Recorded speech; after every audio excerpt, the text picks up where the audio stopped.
Today onwards, we begin with the canonization novena of Blessed Carlo Acutis and Blessed Pier Giorgio Frassati.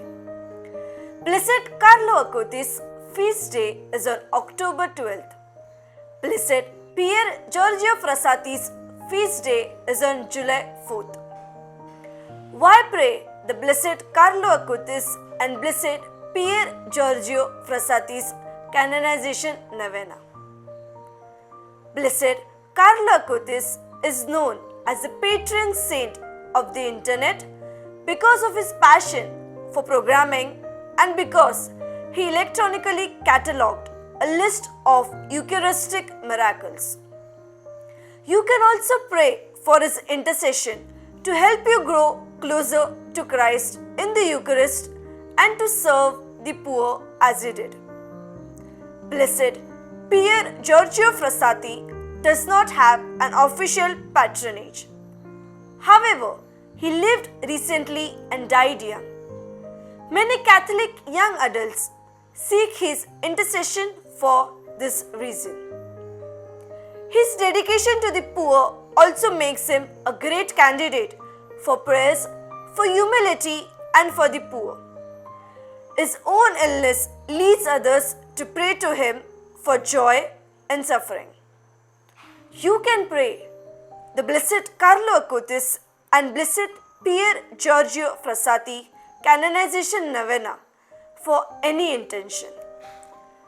These days we'll have novena for Blessed Carlo Acutis and Blessed Pier Giorgio Frassati. Let us pray with these young saints. Carlo Acutis was born in London but raised in Milan. He had a great love for Jesus and Mary from a young age. His mother remembers that at age 4, he would pick flowers to present to a statue of Mary. He would also kiss Jesus on the crucifix. As Carlo grew, so did his devotion. He received his first communion at the age of 7, and from that time on, he said the rosary every day and went to daily mass. Carlo was extremely bright and eventually found his passion in computer programming. He combined this love with his love of Christ in the Eucharist. This inspired him to create a website cataloging Eucharistic miracles around the world. The Eucharist is my highway to heaven, Carlo said. He rightly understood that the Eucharist transforms lives and gives a foretaste of heaven. While not programming, Carlo was a normal kid, having fun with his friends. But he was always encouraging them to do the right thing, to speak kindly and to help others.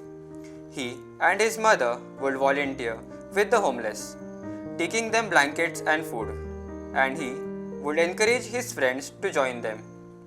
Carlo also taught catechism classes at his church. Carlo went to confession regularly and kept a journal of his behaviors, noting what he could do better. At 15, Carlo fell ill and thought he had the flu. However, his sickness didn't improve, so his parents took him to the doctor. They were told that he had an aggressive form of leukemia. It was an illness that would quickly take his life. Though Carlo was in a lot of pain and knew that he would soon die, he offered up those sufferings for the church and Pope Benedict. He told his mother, "I die happy because I did not spend my life wasting my time on things not pleasing to God." Just a week after his family received the diagnosis, on October 12, 2006, Carlo died. People, strangers and friends alike, packed the church for his funeral. They told story after story of how his witness changed their lives. Pier Giorgio Frassati was born in Italy in 1901. His father began a popular newspaper and was well known in the government. As a result, Frassati was wealthy. Pier Giorgio was blessed with a devotion to God from a young age. His childlike faith centered on the Eucharist and Mary. Pier Giorgio saw his wealth as a way to care for others. the majority of his spending went to those who did not have enough food. He befriended many of the poor people in his neighborhood. He did this act quietly. No one knew how he was. His family also did not realize the extent of his charity. Pierre Giorgio was a daily communicator. He was also an active participant in the Marian Solidarity, Apostleship of Prayer, and St. Vincent de Paul Society, the Catholic Student Foundation, Catholic Action, and People's Party.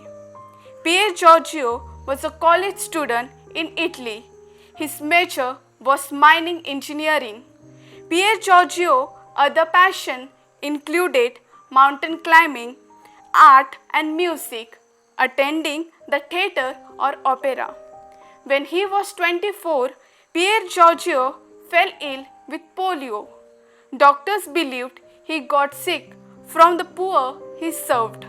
On his deathbed, he asked a friend to look after someone he had been serving. His illness was actually so severe because he had been too busy taking care of his sick grandmother to worry about his own health. Pier Giorgio died on July 4, 1925. His family was shocked to see how many poor people attended his funeral. Likewise, the poor were shocked to find out who his family was and how wealthy he was. In 1981, Pier Giorgio's body was found to be undecayed. In 1990, he was beatified by Pope John Paul II. The phrase verso lato is often associated with Blessed Pier Giorgio.